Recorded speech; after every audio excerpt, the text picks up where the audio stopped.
Creo que esa es la pregunta más compleja que le puedo hacer a una persona. ¿Tienes algún usuario ahora mismo con alguna patología interesante? Acabas de nombrar que el cuerpo de un deportista no es lo mismo que una persona sedentaria. ¿Cómo entra aquí el ayuno intermitente?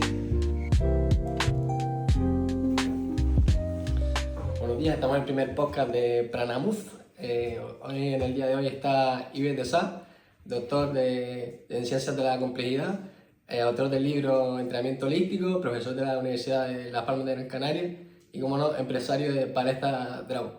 ¿Qué tal, Ives? ¿Cómo estamos en el día de hoy? Buenos días, ¿qué tal? Muy bien, contento de estar aquí y compartir estas cosas con ustedes. Vale. Bueno, pues quitando todo lo anterior, pues ¿cómo te definirías tú como persona? Bueno, pues no sé, una persona supongo que enérgica, motivada, con iniciativa y con ganas de aprender, como mucha gente, igual que ustedes supongo. Sí. Pues nada, te damos el agradecimiento por compartir tu tiempo, que es lo más importante. Bueno, encantado ¿Y nosotros? encantado, lo que necesite. Perfecto. Bueno, queríamos empezar un poquito cómo formaste tu empresa y por qué decidiste emprender en este ámbito de la ciencia de la actividad física y el deporte. Pues bueno, pues todo comenzó como ustedes supongo en la carrera, dándole vueltas a ver qué se puede hacer después cuando uno termina. Y bueno, pues un poquito aplicar todo lo que habíamos aprendido y buscando un poquito que la gente pues que nos necesitase pudiese tener un sitio donde ir para poder mejorar su salud, su rendimiento, lo que fuera. Y poco a poco fue tomando forma. Después ya, una vez que ya se puso en marcha el proyecto, pues lógicamente se fueron perfilando muchas más cosas que antes no se tenían en cuenta y una vez que también empiezas a coger experiencia con la gente, pues también un poquito vas viendo las líneas o digamos un poco el sendero que debes seguir para poder abarcar lo que queremos abarcar y que la gente también lo que demanda. También es importante, no solo lo que nosotros queremos, sino que la gente demanda. Entonces un poquito eso fue, digamos, los inicios, que siempre son difíciles, como todo, pero además nosotros nos cogió el COVID por medio y fue bastante complicado. Pero bueno, que estamos contentos porque a día de hoy la verdad que los resultados son increíbles. Jamás pensamos que teníamos con tanto trabajo y que hemos ayudado a muchísima gente con casos muy complicados.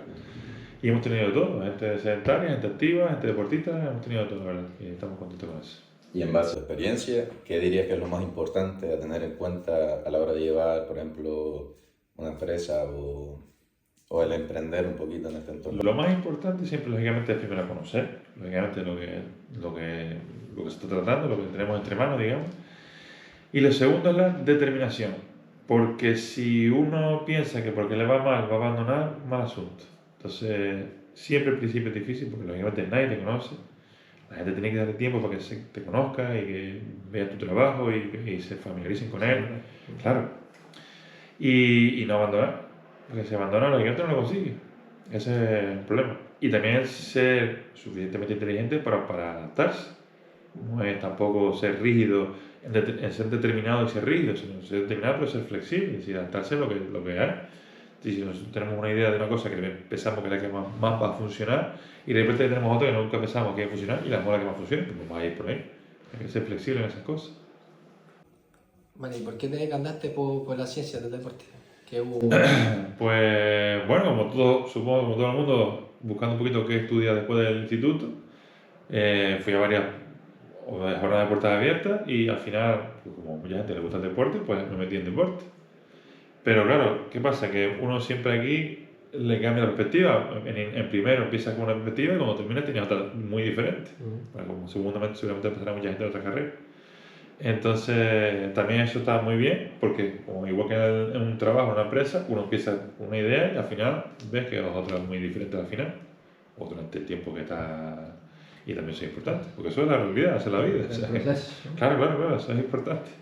Y eso es lo que nos pasa a todo el mundo. A todo el mundo les pasa eso. O sea que, para adelante, los que quieran ser con emprendedores en ese aspecto, y sin problema ninguno, a lo que venga y a por todo porque vale la pena, vale la pena, vale la pena. Pues estudiando un poquito, sabemos que sacaste un libro hace poco, el Sí. de entrenamiento holístico. Sí. Entonces, ¿a qué se debe un poquito ese título y el contenido del mismo? Pues he de decir que es el primer libro del mundo que unifica la teoría del entrenamiento y la teoría del sistema complejo. Y eso creo que es un hito en el sentido de que pues, nadie lo había hecho. Se ha aplicado la teoría de los sistemas complejos al deporte, pero nunca desde una metodología nueva, novedosa, para poder aplicar precisamente todas esas cosas al entrenamiento. Bueno, entrenamiento y análisis y muchas cosas más. Entonces, yo estoy muy contento, la verdad, con el resultado. Los expertos que han leído el libro también les ha gustado muchísimo, lo cual yo estoy yo más que satisfecho con ese aspecto, porque lo que quiero precisamente es dar herramientas, cosas útiles que puedo utilizar los entrenadores o quien sea, porque a fin de cuentas es un poco lo que buscamos, es decir, la aplicabilidad de la teoría a la práctica, ¿no? Un poco. Entonces, estoy muy contento con el resultado, la verdad. Hay ejemplos prácticos en la primera parte, que es la parte que queda un poco más de la base metodológica, de cómo se utiliza, cómo se diseñan las tareas, etcétera. El tema de la complejidad, todo lo que eso abarca, que es bastante denso. En ese aspecto, pues hay conceptos que son muy densos, pero muy interesantes. Y hay una segunda parte, que es la parte práctica, donde hay muchísimos ejemplos de muchos deportes diferentes, de fuerza, de deportes de equipo, etcétera, deportes individuales y de muchas proyecciones de ejercicio, con lo cual creo que es interesante porque, bueno, adaptarlo cada uno a su deporte, a su modalidad deportiva, a su disciplina y poder utilizarlo, porque esa es un poco la idea, pues cómo poder utilizar estos principios para aplicarlo a mi deporte, a mis atletas o lo que fuera, tanto en formación como en alto rendimiento. Uno de los conceptos que nombran mucho es los sistemas complejos. No sé si podríamos definir un poco qué es en sí. Un sistema complejo es un conjunto de elementos que interactúan entre sí y con su entorno. Y a partir de esas interacciones emergen unos comportamientos que de otra manera no se podrían explicar. Además, ninguno de esos elementos es consciente del comportamiento colectivo. ¿Verdad? Y además también presenta una serie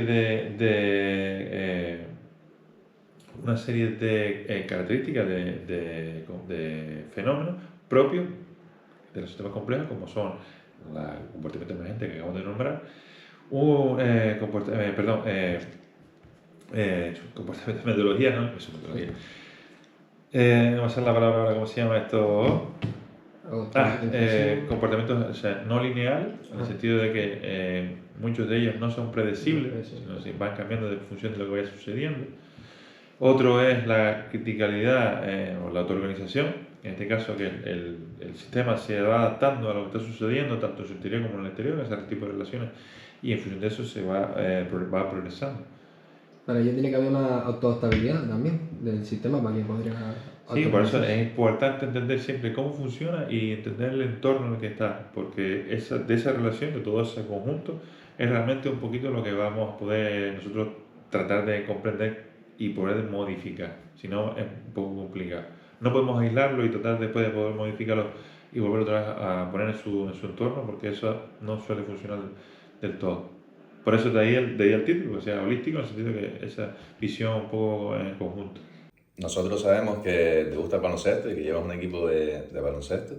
Entonces, ¿cómo aplicarías un poquito esto que acabamos de hablar en el ámbito de este deporte? Mire, por ejemplo, muy sencillo. Si nosotros podemos analizar la necesidad que tiene ese deporte, en este caso el baloncesto, por ejemplo, podemos diseñar tareas que sean acordes a los objetivos que nosotros hayamos planteado. Por ejemplo, analizamos el equipo y vemos que tiene una carencia de finalización, tiene una carencia de progresión hacia la canasta, tiene una carencia de comunicación entre los jugadores. Nosotros podemos diseñar tareas que mejoren esos aspectos y siempre desde una visión real, es decir, desde situaciones reales de juego, es decir, 5 contra 5, en la cancha de baloncesto, con su tiempo, con todos los elementos que nosotros queramos. Y modificando esos elementos, precisamente generamos ese comportamiento esperado, que es un poco lo que se busca. Vale. Siguiendo un poquito con los contenidos del libro, también podemos ver que habla sobre el parámetro de orden, la ley de potencia y un poquito más conceptos. Entonces, si podemos hablar un poco sobre qué significa cada uno. Cuando nosotros analizamos cualquier deporte, cualquier modalidad deportiva, siempre intentamos decir que cómo podemos saber si está funcionando o no está funcionando lo que estamos haciendo. Y eso es importante, porque en deporte, nosotros como una pesa, sabemos si estamos levantando más kilos o menos kilos. Eso es sencillo, porque una cosa que se puede cuantificar es un número. Pues en este caso estamos buscando un parámetro que sea igual, que nos indique a nosotros si el sistema hay un cambio o no hay un cambio, y que nosotros podamos cuantificarlo. Bueno, cuando un parámetro debe tener una magnitud física, por ejemplo, el típico ejemplo del agua, Nosotros ponemos un cachorro, un cubito de hielo, lo ponemos en un caso con fuego. ¿Y qué pasa? Pues nosotros podemos medir la temperatura, que es una cosa que se puede cuantificar, y medir la densidad de ese elemento, en este caso el cubito de hielo, como tiene densidad menor que el agua, pues por eso flota. ¿Qué pasa? A medida que va avanzando el tiempo, la temperatura sigue aumentando. El cubito de hielo sigue siendo un cubito de hielo hasta que llega a un punto que se llama punto crítico, donde hay una transición de fase y cambia de estado sólido a estado líquido. En este caso, la densidad funciona como parámetro de orden. Es decir, es lo que nos está indicando el punto exacto, cuantificable, en el que se produce ese cambio. Entonces nosotros podemos utilizar eso mismo, por ejemplo, con la frecuencia cardíaca. Por ejemplo, cuando nosotros queremos calcular los umbrales ventilatorios, los umbrales para entrenamiento aeróbico, anaeróbico o una zona mixta, podemos utilizar la frecuencia cardíaca, la variabilidad de la frecuencia cardíaca, precisamente, por ejemplo, para calcular esos puntos. En este caso, esa magnitud funcionaría como un parámetro de orden que nos está diciendo a nosotros cómo está funcionando el sistema y dónde está exactamente en el rango que nosotros hemos establecido. Nombras el estado crítico y cómo podrías relacionar ese estado crítico con el fenómeno de percolación que se produce en las competiciones. Precisamente ese fenómeno es un poco denso de entender en el sentido de que cuando un elemento, en este caso vamos a suponer un equipo o un deportista, quiere mejorar, debería estar trabajando siempre en ese punto crítico. ¿Qué significa eso? Le voy a poner un ejemplo muy sencillo. Si nosotros tenemos un partido de fútbol, de baloncesto, lo que fuera, si el partido va empatado, ¿qué va a pasar? Nosotros tenemos que afinar muchísimo más, desarrollar estrategias, desarrollar cualquier comportamiento para poder sobrevenirnos o poder estar por encima del rival. Sin embargo, si el partido tenemos una ventaja de 20 puntos, por ejemplo, en el baloncesto, vamos 5 goles arriba y el otro equipo no es capaz de sobreponernos, nosotros no vamos a mejorar, porque ya la supremacía, digamos, en este caso, la dominancia es mucho más patente. Con lo cual, no existe una mejora. Se estarán compitiendo, pero no hay una mejora. Sin embargo, si estamos en ese punto crítico donde las diferencias son mínimas y cualquier pequeño cambio es capaz de suponer la diferencia entre ganar o perder, ahí sí estamos aprendiendo. Y eso es un estado crítico. Y ahí es donde realmente se debería entrenar. Y volviendo al ejemplo de antes, por ejemplo, si nosotros queremos mejorar nuestra capacidad aeróbica, ¿qué hemos hecho toda la vida? Entrenar justo en el punto de transición entre zona aeróbica y zona mixta. Si queremos trabajar la capacidad anaeróbica, lo mismo, pero en zona anaeróbica. El punto crítico, el punto es exacto donde se cambia de zona mixta a zona anaeróbica. Esa es un poquito la idea de ese concepto aplicado al deporte, de manera genérica, mucho más profundo que todo esto, lógicamente, pero bueno, voy a entender un poquito un ejemplo más sencillo que creo que es bastante ilustrativo. ¿Y crees que con eso puede estar relacionado con los sistemas emergentes? Sí, sin duda, claro. Justo ahí, precisamente en ese punto donde empiezan a aparecer comportamientos que antes no aparecían. De repente alguien tiene un comportamiento que no era capaz de exhibir de otra manera. Y, por ejemplo, esto nosotros lo relacionamos mucho con la creatividad. Es decir, nosotros de repente vemos una situación motriz que tenemos que resolver, un problema que hay que resolver, y de repente alguien lo resuelve de una manera que nadie había pensado que se podía resolver así. Pues eso es precisamente lo que buscamos. Fomentar ese tipo de comportamiento, para que la gente, o que los deportistas en este caso, sean capaces de mejorar y de enfrentarse a cualquier situación y resolverla sin ningún problema. Y claro, pero dentro de todo esto entra la metodología observacional, de cómo analizamos toda esa cantidad de datos, de información, porque muchas veces nombraste en las clases, ¿no? El tema de, por ejemplo, analizar el mapa de calor, que no es algo que nos dé una información relativa. Hoy en día se están desarrollando muchísimas herramientas muy útiles para analizar el deporte.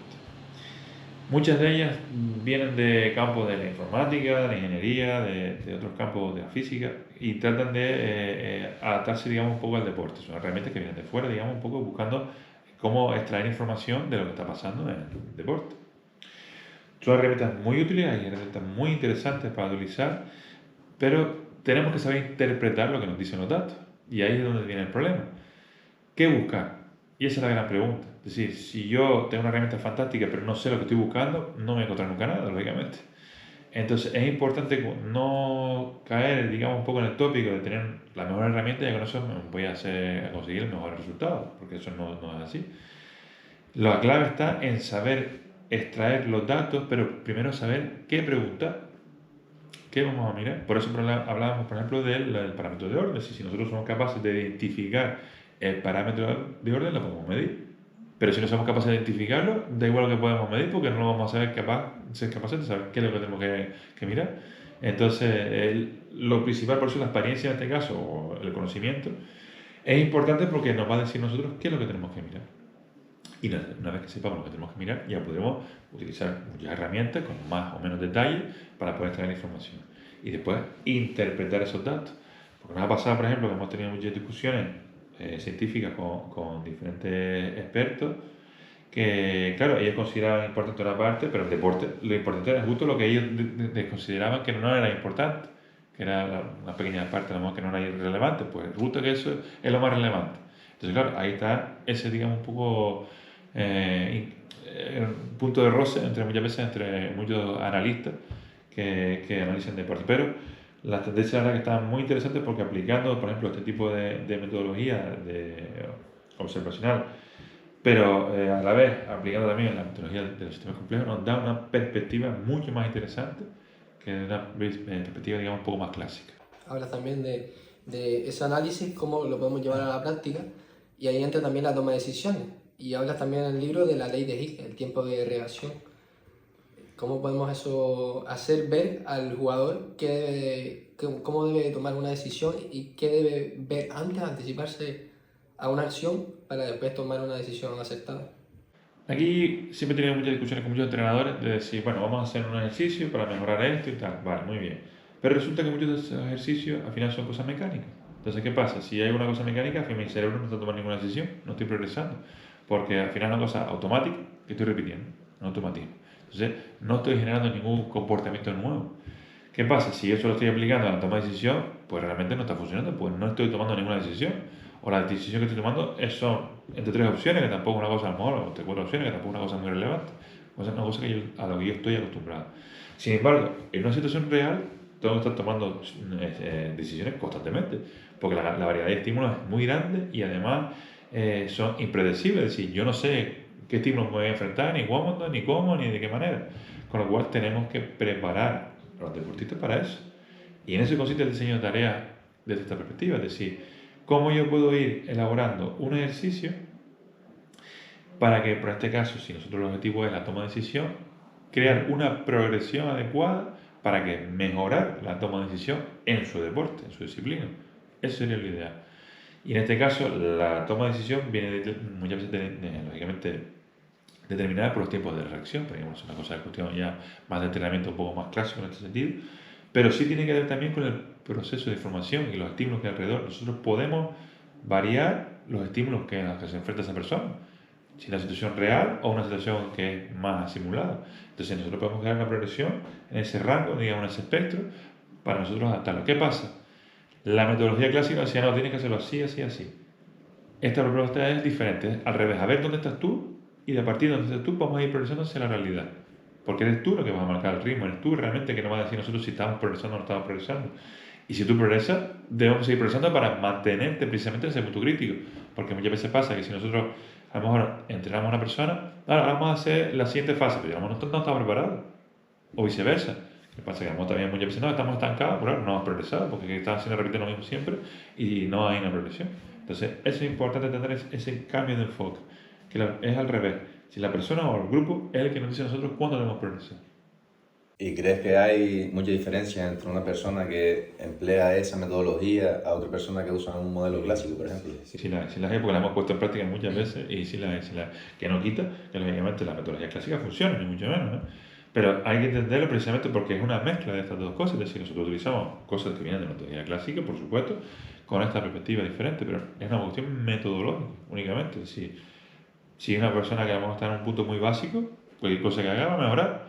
Si es una persona que está de alto rendimiento, ya es más complicada porque su reserva adaptativa es mucho más pequeña, con lo cual cualquier mínimo cambio es muy complicado de que se produzca porque ya apenas tiene margen de mejora, entonces es más complicado. Por eso es importante entender todas estas cosas, es decir, hay que manejar y entender al dedillo la metodología clásica y cosas como estas también, por supuesto, porque precisamente eso es lo que nos da riqueza. Si sabes también cómo utilizar cada herramienta. No siempre hay que utilizar la llave inglesa o una almohada, eso es un destornillador y ya está, y con eso se soluciona el problema. Entonces, eso es un poco la idea también de todo esto. Bueno, y entrando ahí al desarrollo de más clásico, que es yo percibo, tomo la decisión y ejecuto, al ciclo de percepción de acción nombrado por Gibson en muchos estudios, cómo eso afecta a la toma de decisión, o sea que toda la información está en el ambiente y tengo que saberla distinguir para yo poder hacer una buena realización. La percepción es una cosa bastante interesante. ¿Por qué? Porque depende del individuo. James decía que era una cuestión bipolar. Decía que depende de lo que tienes alrededor, lógicamente, de tu sentido, pero depende de lo que tú conozcas. Si a lo mejor pasa algo que tú no le prestas atención, pero porque no sabes que eso puede pasar o que no conoces lo que está pasando, no eres capaz de identificarlo. Eso es un ejemplo muy sencillo. Una deportista novato y un deportista ya veterano. El deportista veterano tiene muchísima experiencia porque ya ha pasado por una vivencia y tiene identificado muchas más cosas, con lo cual ha automatizado todos esos mecanismos. Sin embargo, una persona joven tiene que prestar atención continuamente a todos los elementos que están sucediendo para poder procesarlo. Y eso genera un gasto, lógicamente.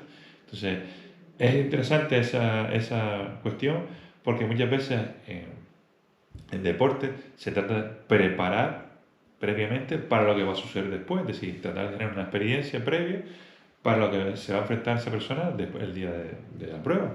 Entonces, claro, eso es importante entenderlo, es decir, que a lo mejor no es cuestión de los estímulos en sí, sino de la persona que no tiene esa experiencia o esa identificación, o percibe las cosas de una manera diferente, que también eso es importante, porque toda la percepción, como digo, es una cuestión de la persona, de su experiencia, de cómo lo percibe, de su esquema perceptivo, es una cuestión bastante de la atención, hay muchos mecanismos ahí que influyen. Entonces, eso tenemos que tenerlo en cuenta. Es decir, hay personas que perciben la realidad de una manera mucho más estructurada y hay personas que la perciben de una forma mucho más abierta, mucho más caótica. Entonces, eso hay que entenderlo. Es decir, no todo el mundo se puede entrenar igual, porque no todas las personas son iguales, lógicamente. Igual que nosotros no entrenaríamos a una persona, por ejemplo, de arterofilia con un balón, no tiene mucho sentido eso, porque no es un estímulo que esté adecuado. Y no significa que no lo pueda percibir, pero a lo mejor no es lo más adecuado por su disciplina, no por otra cosa. Bueno. En ese caso hay una adecuación, digamos, un poco a su deporte. Y a lo largo del libro también habla de un método de entrenamiento, el clúster, cómo aplicarlo también al entrenamiento y cómo favorece a romper también esos estados críticos también que nombra. Porque entrenamos también, sobre todo el tema de la hipertrofia, pues de manera muy mecanicista, muy tradicional. Cuando en fuerza, si nosotros queremos hacer hipertrofia, lógicamente necesitamos un volumen grande de trabajo y un estímulo de intensidad también normalmente elevado. ¿Qué pasa? Que llega un punto muchas veces que pues, nos estancamos o simplemente queremos variar el entrenamiento por una cuestión de variación, de motivación, o simplemente porque tenemos que dar un bloque muy intenso o tenemos poco tiempo para poder generar una hipertrofia que sea significativa. Entonces, un método que se utilizaba en la metodología clásica, que es un método que ya existía hace bastante tiempo, eran los clústeres. Hacer unas pequeñas agrupaciones e introducir pequeños descansos entre las repeticiones. ¿Esto qué genera? Genera una recuperación, una micro recuperación del estado de los sustratos energéticos, en este caso el ATP, la fosfocreatina, para poder generar, a su vez, o mantener ese nivel de intensidad necesario a lo largo de todas esas repeticiones. Eso mejora la calidad del entrenamiento. ¿Qué pasa? Nosotros vimos que la metodología clásica decía que los clústeres, lógicamente había muchas más maneras, pero siempre eran homogéneos las repeticiones, los bloques. ¿Qué pasa? Si nosotros aplicamos este concepto del entrenamiento elíptico, decimos que en vez de nosotros decir lo que tiene que hacer, vamos a analizar lo que puede hacer y cuando, por ejemplo, en este caso, puede haber una caída de la potencia o una disminución de la velocidad de ejecución, y en ese punto paramos, introducimos el descanso y volvemos a ver cuántas repeticiones es capaz de mantener esa intensidad. Volvemos otra vez a aplicar lo mismo. Y así, de esa manera, el individuo es el que nos marca a nosotros realmente cómo van a ser los bloques de repeticiones y los bloques de serie. Y de esta manera es mucho más individualizado el entrenamiento que de otra manera. De esta manera, los resultados lógicamente son de muchísima más calidad. Y esto, nosotros a fin de cuentas, si esto no lo analizamos a lo largo de una serie de microciclos o de una serie de macrociclos, lógicamente los resultados van a ser muchísimo mejores que si lo aplicamos de manera clásica. Que no quita que también este método es importante entender que debe ser utilizado con personas ya experimentadas, porque es un método muy intenso, es un método bastante agresivo. Entonces es importante que las personas sean ya experimentadas en fuerza. porque es un método bastante intenso. Entonces, es interesante que esa persona probablemente ya conozca. Un ejemplo muy sencillo, si yo con una persona que está empezando, le digo, venga, vamos a poner, trabaja con tu 80%. Esa persona no sabe exactamente cuál es ese porcentaje o ese umbral de trabajo. Sin embargo, una persona entrenada, digo, trabaja con el 80%, vamos, va a afinar muchísimo más seguro que la persona que no está entrenada. De esta manera, lógicamente, es mucho más sencillo. Y esa persona trabaja mucho más cerca de ese estado crítico que hablamos al principio, con lo cual los resultados son mucho mejores. Ahí se produce la mejora.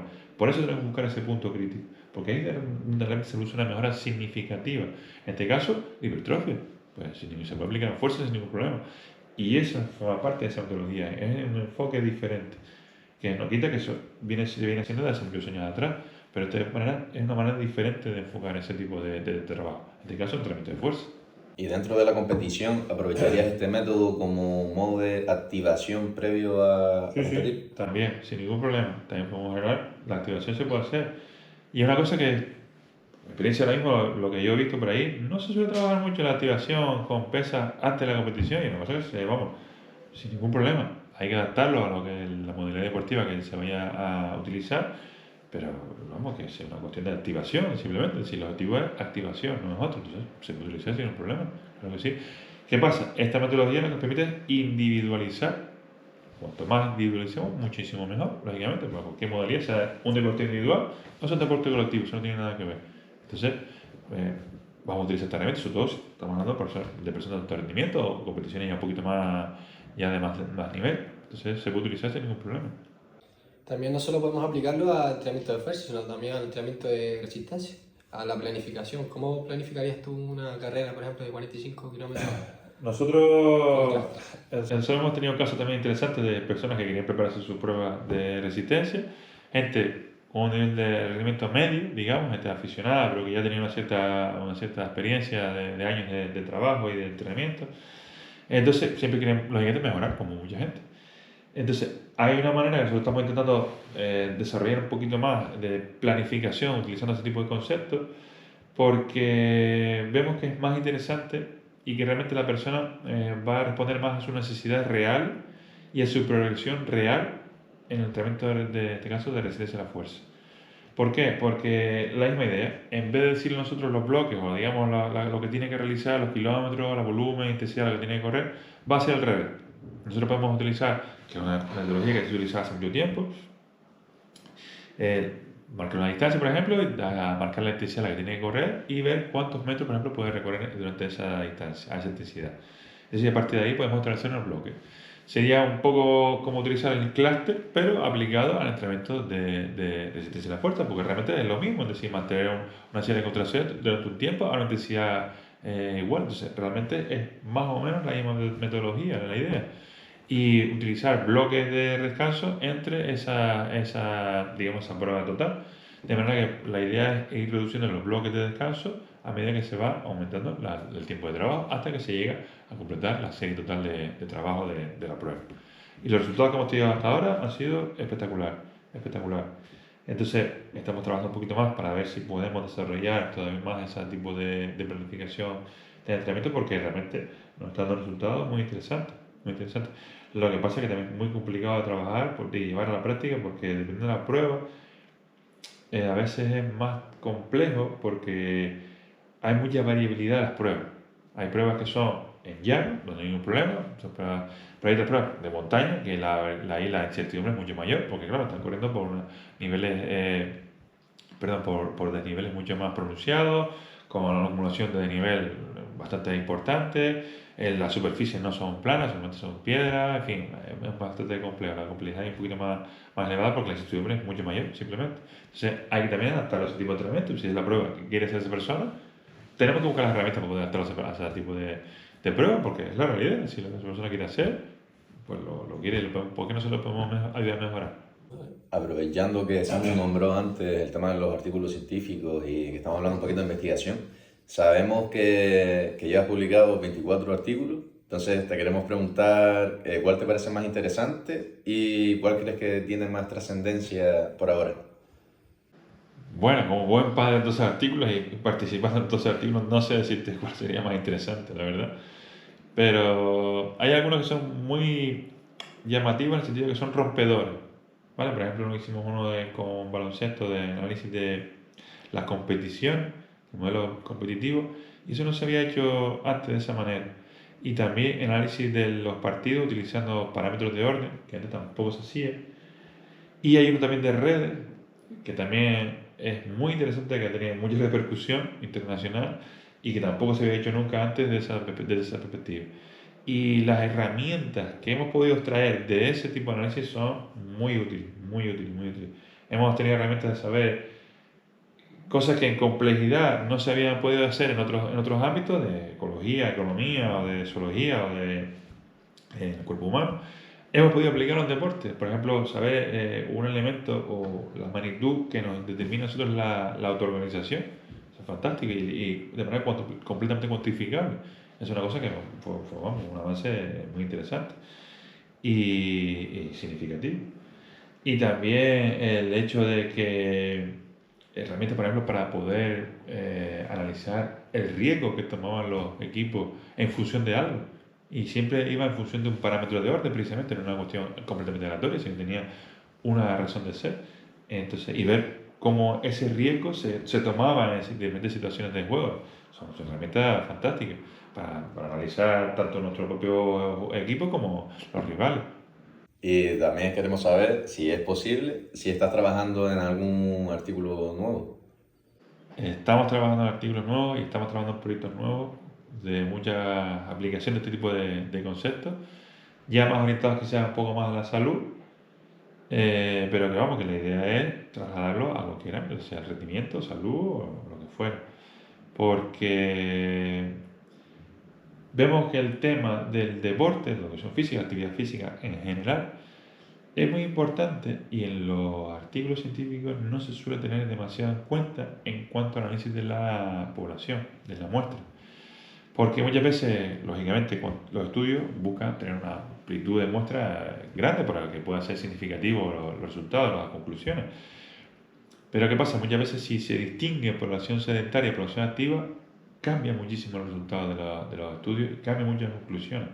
Porque el cuerpo de un deportista, de una persona activa, no funciona igual que el cuerpo de un sedentario. Entonces, cuando le damos un estímulo, la respuesta nunca es igual. Precisamente utilizando la teoría de los sistemas complejos, nos dice que efectivamente que las diferentes escalas, las leyes son diferentes, porque a cada escala son comportamientos similares, pero no son iguales.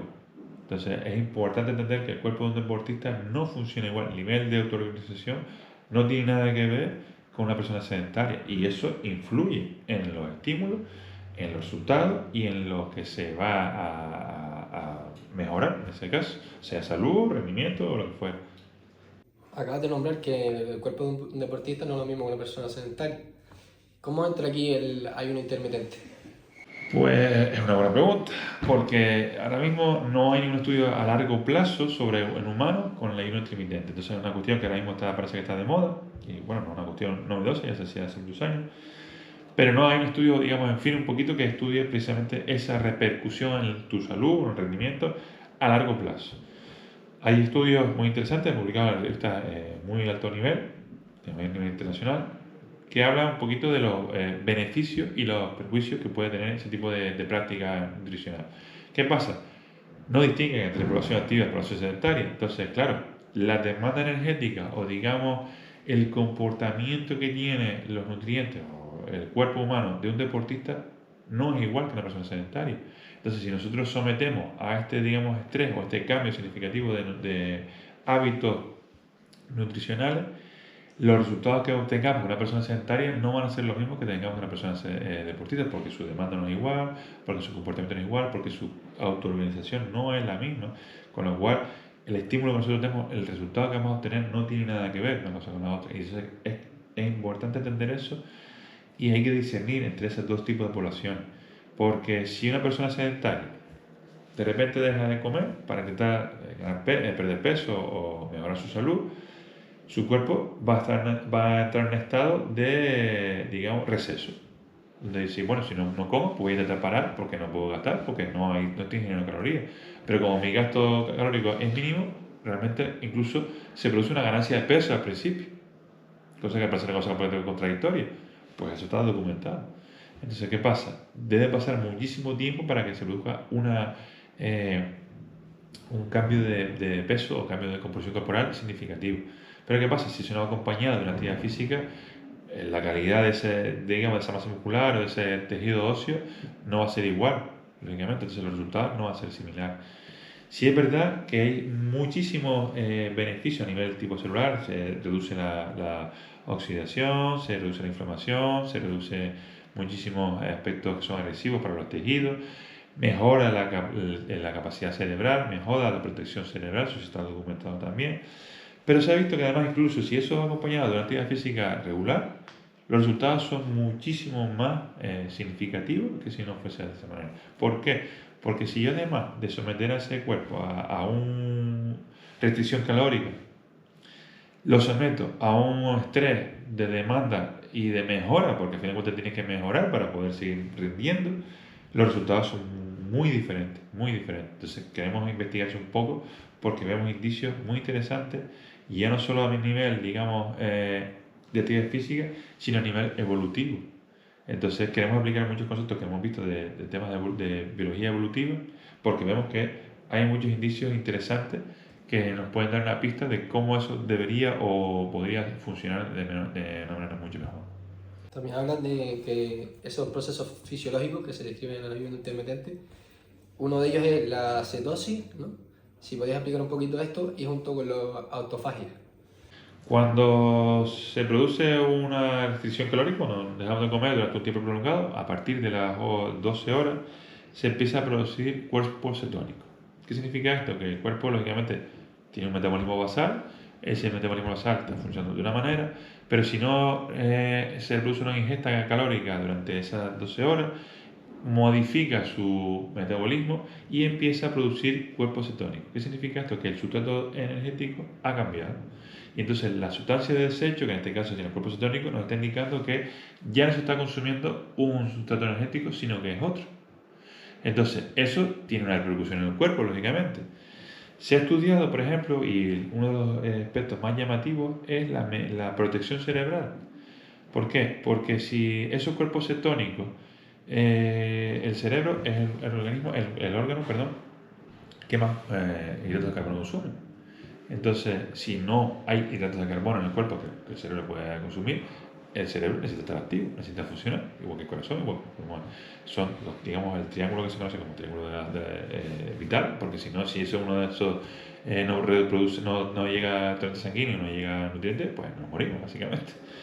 Entonces, si ese cerebro no le llega azúcar, necesita algo que comer, algo que utilizar, pues empieza a utilizar cuerpos cetónicos como sustrato energético.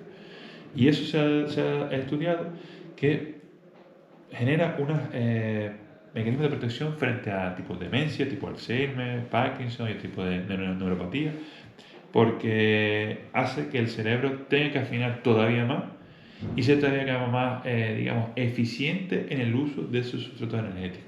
Bueno, es una cosa mucho más profunda, lógicamente, que todo esto, pero precisamente ha descubierto que ese mecanismo genera una mejora o, digamos, o evita un deterioro en este caso. Pero además se ha visto que si eso va acompañado de una actividad física, los resultados son todavía mucho mayores. Pero tiene sentido, porque si nosotros vemos que es una cosa que se ha hecho en deporte muchos años, desde hace muchos años. Muchos deportes de resistencia iban a entrenar en ayuno. ¿Por qué? Porque eso ayudaba a que el cuerpo empezase, o digamos, educar al cuerpo a utilizar como sustrato energético la grasa, en este caso los ácidos grasos. Eso mejora tu rendimiento, tanto de salud y por supuesto deportivo, porque a la larga lo que estás haciendo es intentando educar, modificar el comportamiento de tu cuerpo a largo plazo. Estás generando un hábito en tu cuerpo para que empiece a utilizar esos ácidos grasos. Y eso a nivel de rendimiento es fantástico, porque lo que yo quiero yo es precisamente que en una carrera de larga distancia tener energía suficiente para poder rendir. Entonces eso me ayuda a mí, yo tener una reserva de grasa y poder utilizarla es sinónimo de eficiencia. Entonces eso me va a a mí una mejora importante frente a otros competidores. Entonces, digamos, todos esos mecanismos se está viendo que en el caso del ayuno intermitente son influyentes. Sí, claro, pero ¿qué pasa? También el deporte influye mucho en eso, porque modifica muchísimo todos esos procesos metabólicos.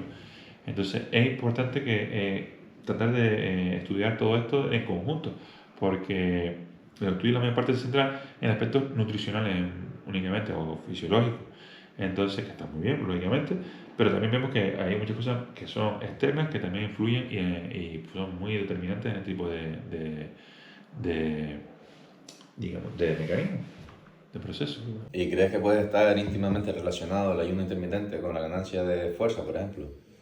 Los estudios que hemos visto que se han utilizado, que no hay muchos, sobre fuerza, no hay muchos, hablan de que sí, que hay una mejora de fuerza, pero lo que pasa es que depende de qué tipo de fuerza.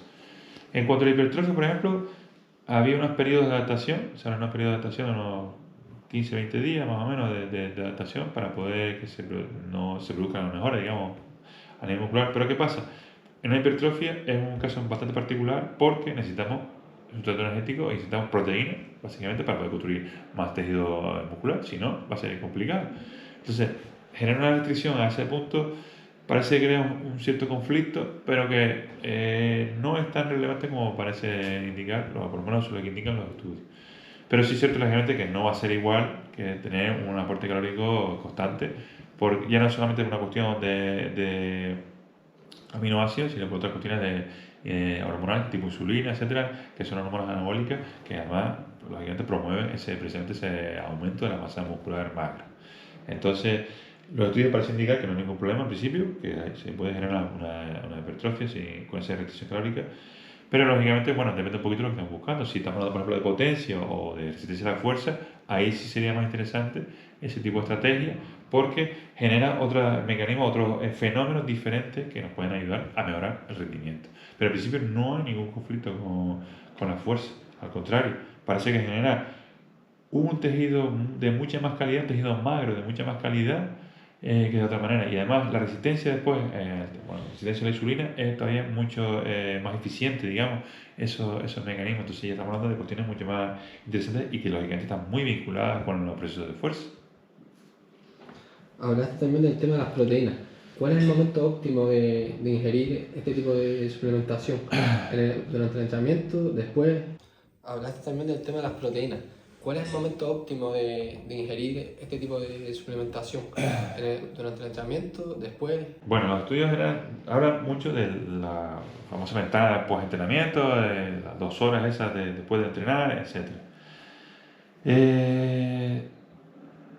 Los artículos que hay, los poquitos artículos que hay sobre fuerza y ayuno intermitente no hablan mucho de esa ventana, digamos. Sí es verdad que hablan de los propios cetónicos, hablan de la insulina, de los picos de insulina, etc. Es importante entender el contexto. Si yo quiero generar hipertrofia, necesito tener proteína, aporte de aminoácidos para poder generar la masa muscular o la masa ósea, o ambas. Pero no solo eso, también hay tendones, hay tejido conjuntivo, hay muchas cosas que se vienen con la hipertrofia y que también nos puede ayudar a generar fuerza. También estaría la activación nerviosa, es decir, la fuerza es un concepto mucho más amplio que únicamente la masa muscular. Entonces hay que tener cuidado con eso cuando entendemos este tipo de cuestiones. Cuando se produce esa ingesta, genera no solo el aporte necesario de nutrientes para generar esa masa muscular, sino además genera un pico de insulina. Y como hablábamos antes, es una de las hormonas más anabólicas que hay en el cuerpo, con lo cual los culturistas están comiendo continuamente para mantener esos picos de insulina constantes y poder generar así un entorno anabólico adecuado. Entonces, generar restricciones o cuándo incluir ese aporte calórico depende, porque hay estudios que hablan, por ejemplo, de algunas proteínas que se pueden ingerir antes o durante el entrenamiento, que son adecuadas, tipo glutamina, tipo el ácido más ramificado, que depende un poquito de que sea interesante tenerlo ya en sangre para no un aumento, sino evitar pérdidas, evitar procesos catabólicos durante el entrenamiento. Entonces, y hay otro tipo de proteínas que digamos ya serían pues, ya un poquito más posteriores al entrenamiento. Entonces ya un poquito, digamos, depende un poquito de lo que estemos buscando, habría que afinar un poquito para poder entender qué sería lo más adecuado para esa persona o para ese grupo de personas. Muchas veces nos has comentado que siempre ha habido una tendencia de comer 5 veces al día y que eso también pues genera un pico de insulina, pues un estado insulínico permanente. ¿Cómo puede afectar esto? ¿Qué opinas sobre esto?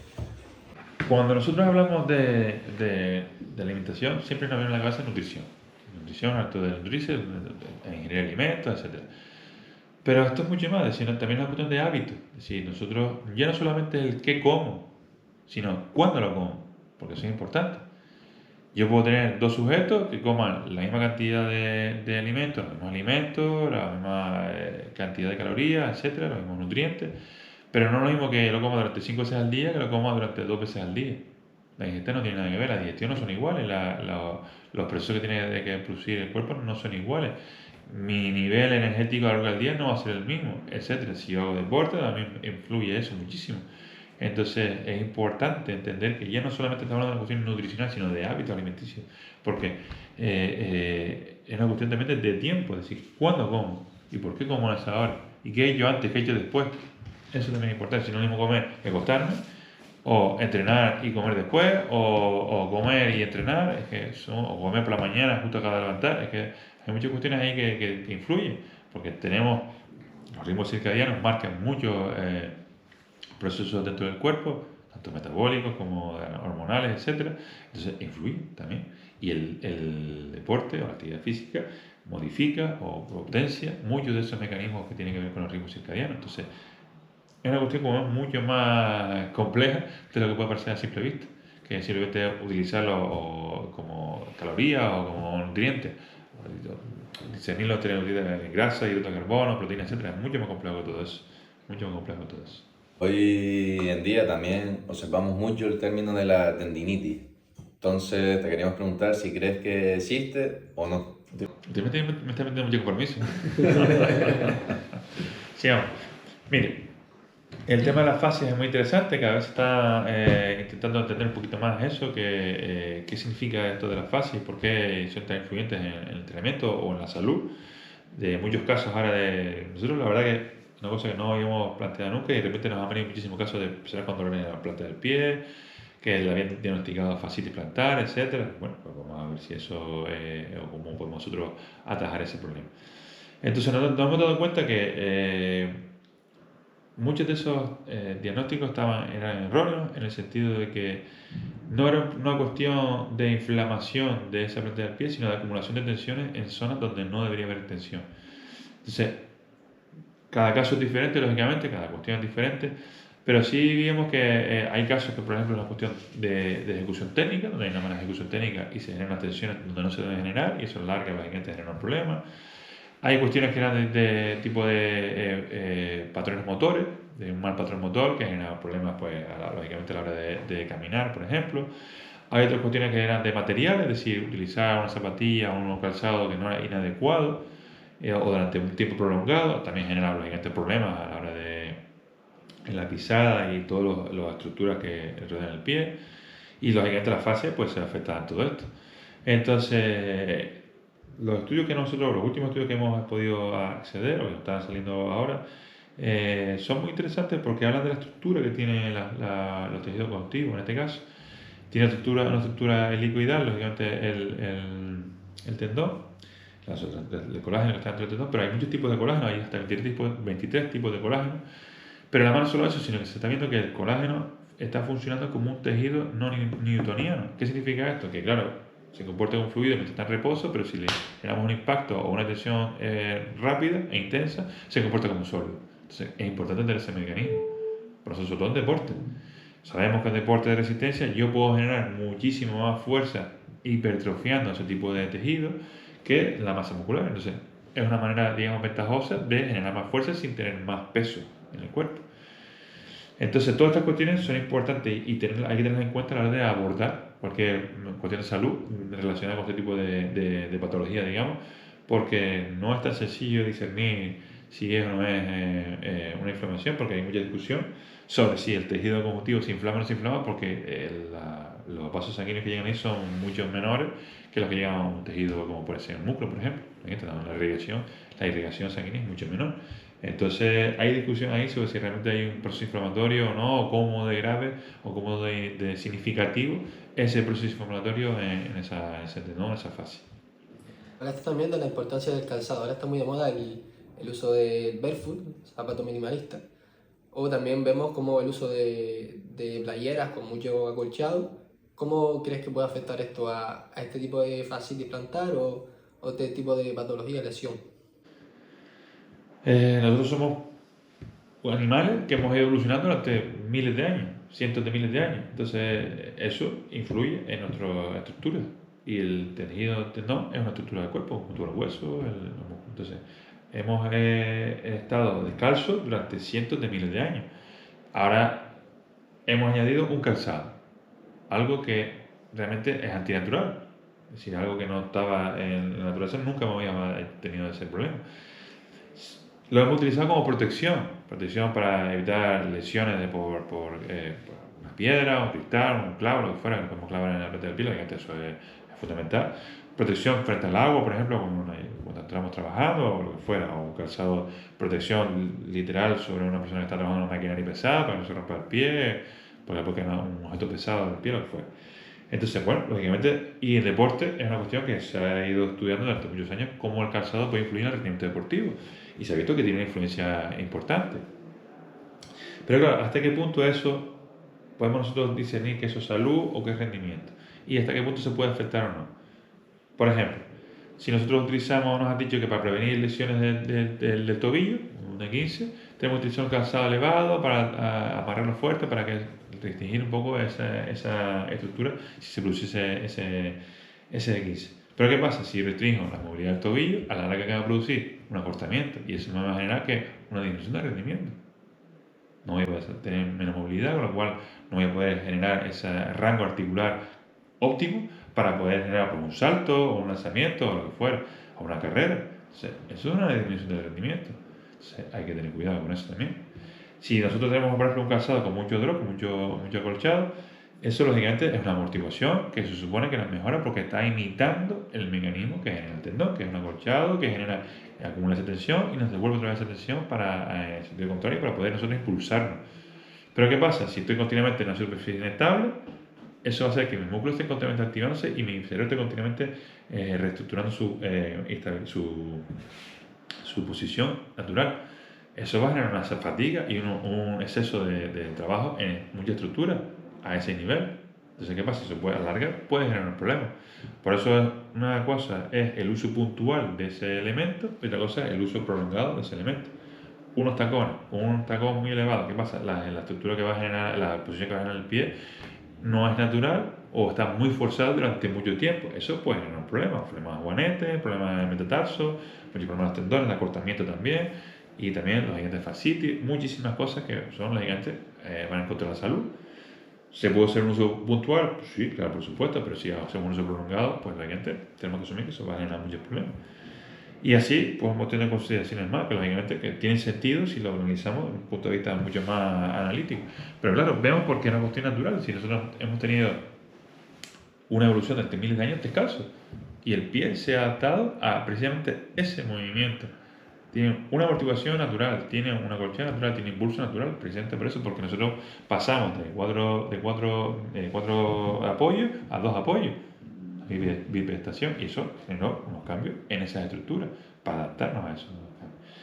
El Barefoot oral supuestamente es una imitación, digamos, de esa manera natural, pero manteniendo esa protección frente a elementos que puede haber en el suelo, lógicamente, o que hay inestabilidad. Entonces, se habla mucho de que es un calzado mucho más respetuoso en el sentido de que no influye tanto como otros tipos de calzado en tu marcha o en bipedestación.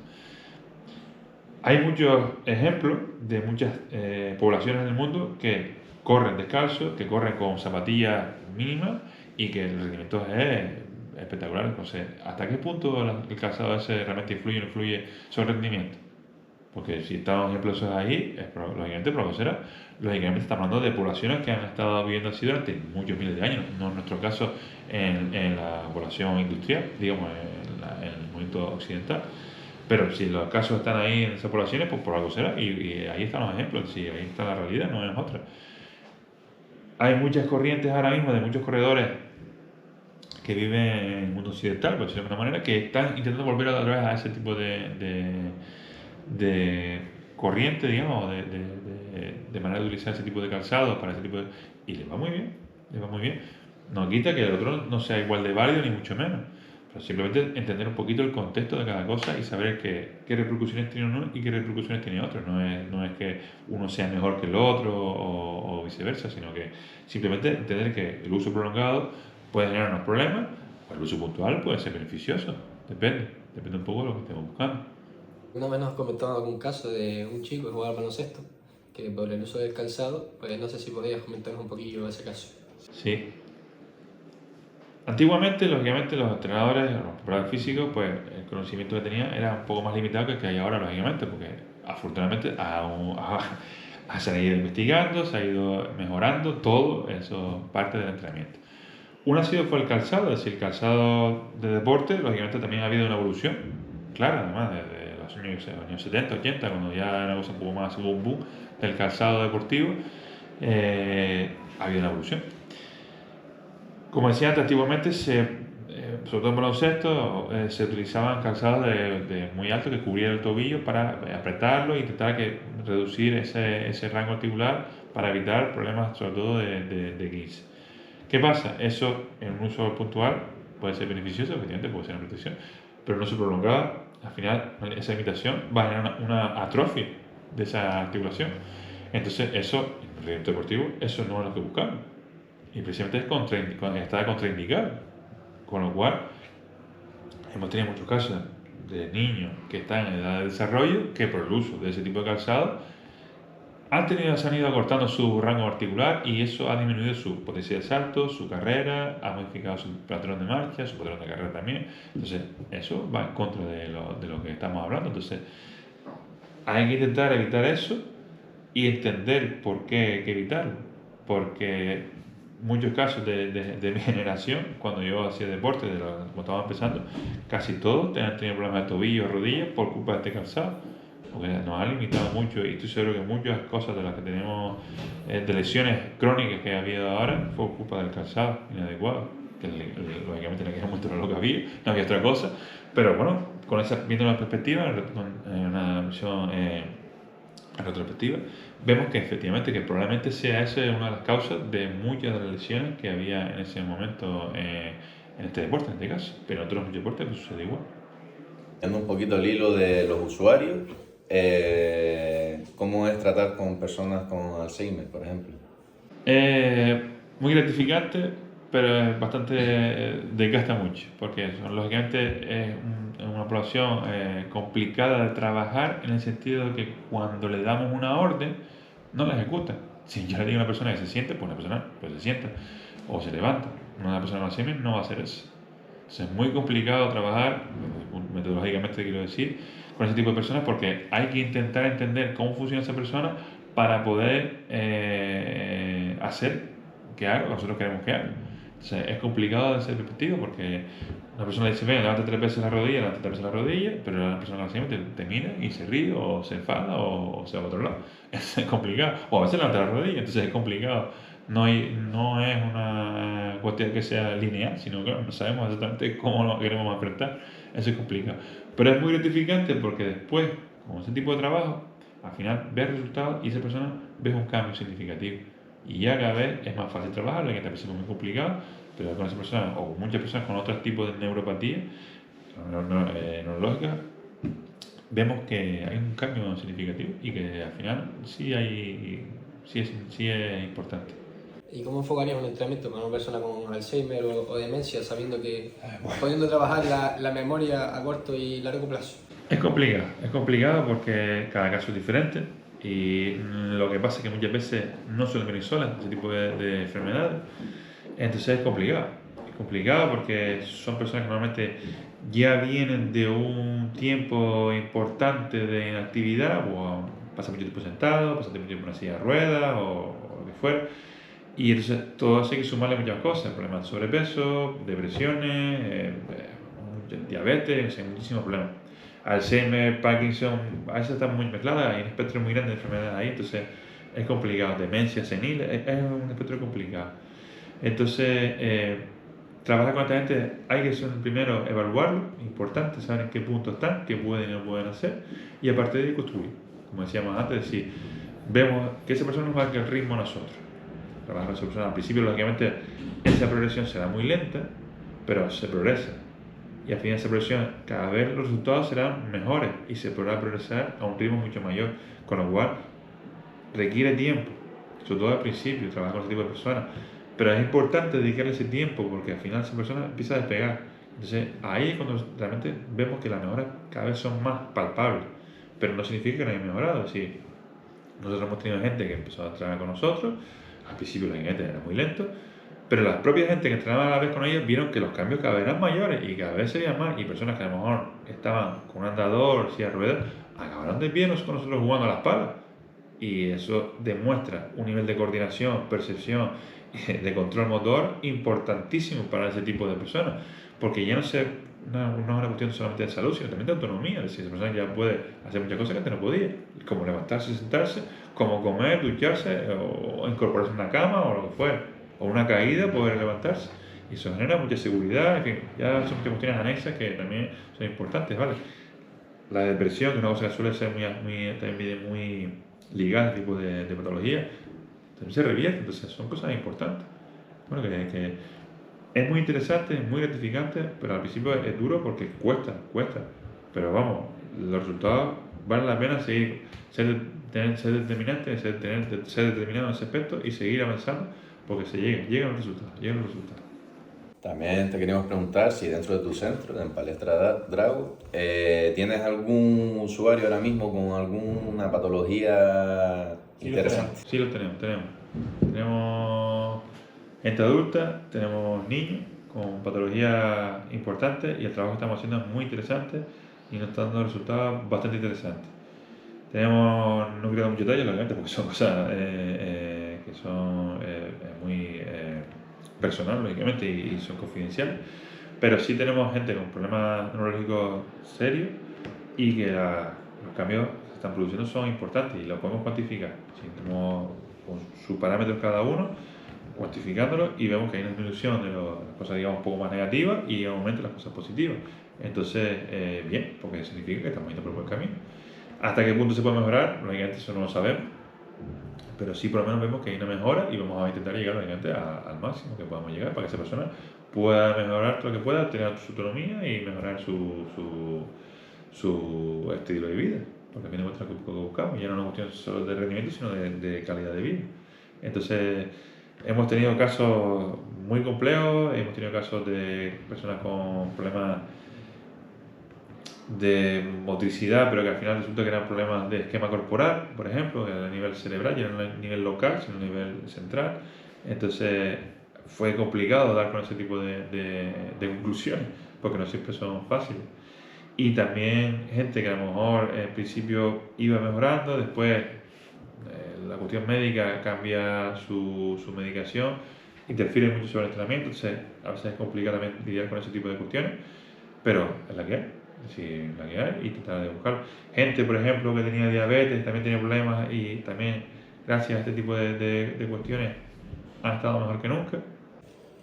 Bueno, Iber, ¿y cómo crees que podía ayudar el entrenamiento en personas con cáncer, ya que esto está muy en auge?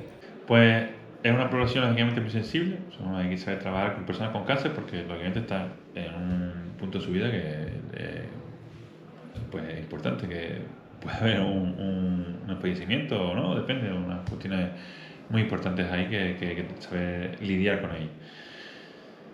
Se ha visto que los estudios señalan que hay muchas cosas interesantes que se pueden hacer desde el punto de vista metodológico, ya no solamente de la cuestión, digamos, del tratamiento, sino metodológico, y por ejemplo como la cronoterapia. Uno de los estudios que más nos ha llamado la atención se publicó en Lancet, que es una de las mejores revistas que hay a nivel médico y científico en el mundo, y habla un poquito de cuándo aplicar la medicación. En este caso, ellos dicen que se puede llegar a reducir hasta un 70% la toxicidad de la quimioterapia en función de cuándo se aplique eso. Y viene a colación con los sistemas complejos porque precisamente nos dice que debemos estudiar cómo es el comportamiento del cuerpo, porque de esa manera nosotros podemos todavía afinar mucho más.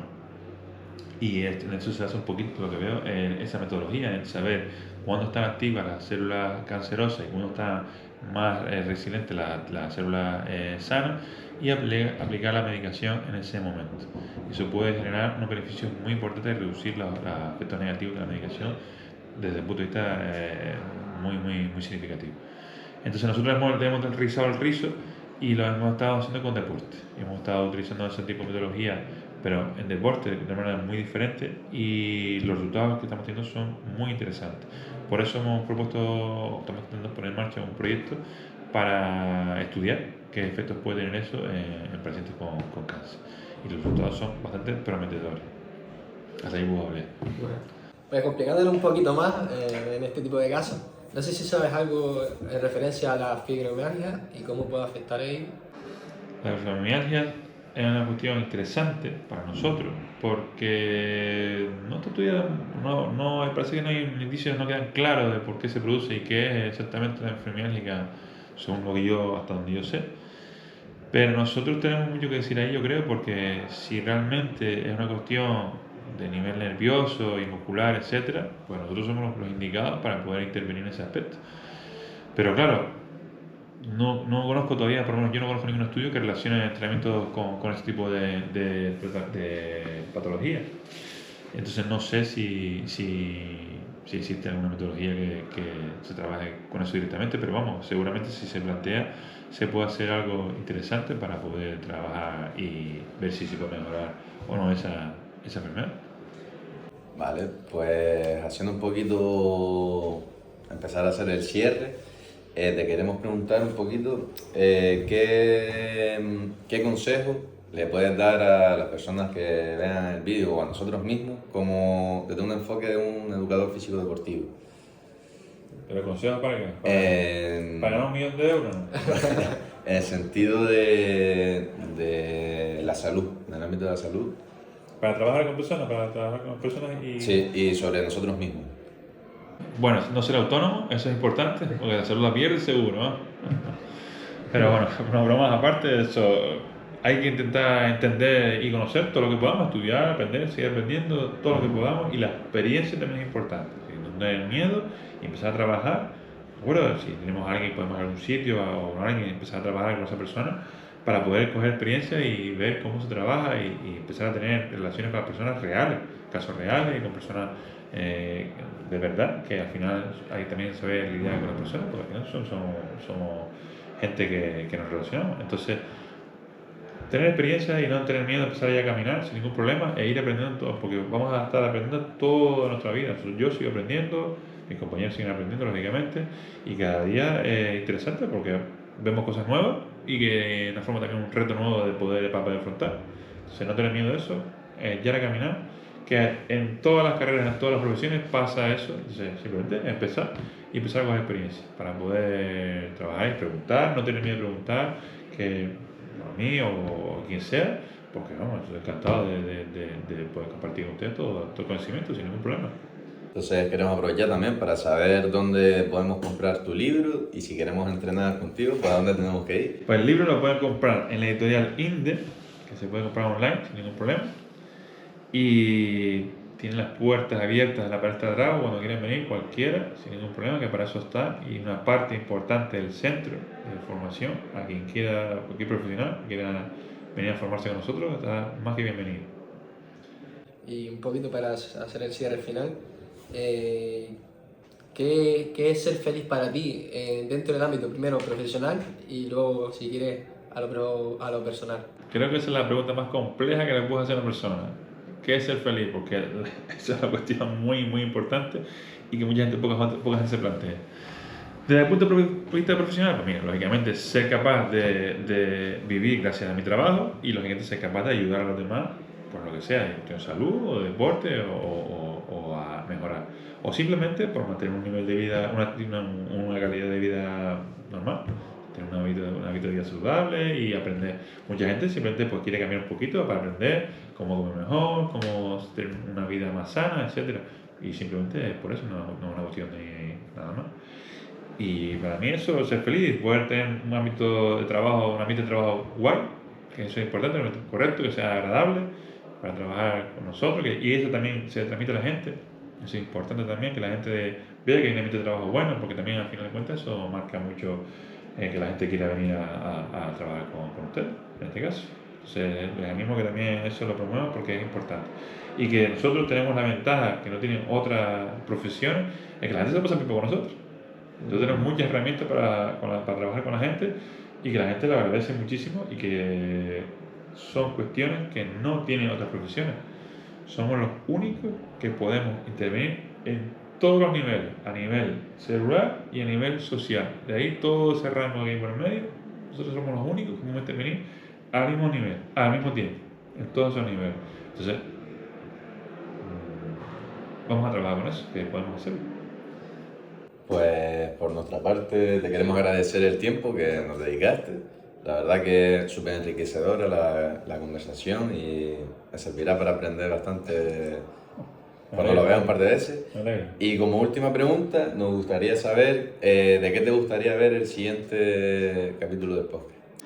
Pues, por ejemplo, me gustaría ver si alguien que les cuente cómo es, por ejemplo, la realidad empresarial de un centro como el nuestro, por ejemplo. Porque una cuestión es, digamos, la parte técnica, nuestra deportiva, actividad física, de educación física, y otra cosa es la parte de gestión, que también es importante porque no hay muchos centros que se están abriendo nuevos y más que se abrirán seguramente, pero la parte de gestión es importante porque también marca la diferencia. Es decir, cómo gestionas eso y cómo llegas tú al público, cómo haces tú llegar las cosas, cómo funciona internamente y cómo aborda todas esas cuestiones económicas, fiscales, etcétera, y de marketing o lo que fuera. Todo eso es importante porque también puede marcar la diferencia entre mantenerse o hundirse. Perfecto. Pues, muchas gracias. Gracias a ustedes. Muchas Muchas gracias. Y nada, esperemos verte por aquí más adelante. Sí, hombre, las veces que haga falta, sin problema. Perfecto. Gracias. Gracias.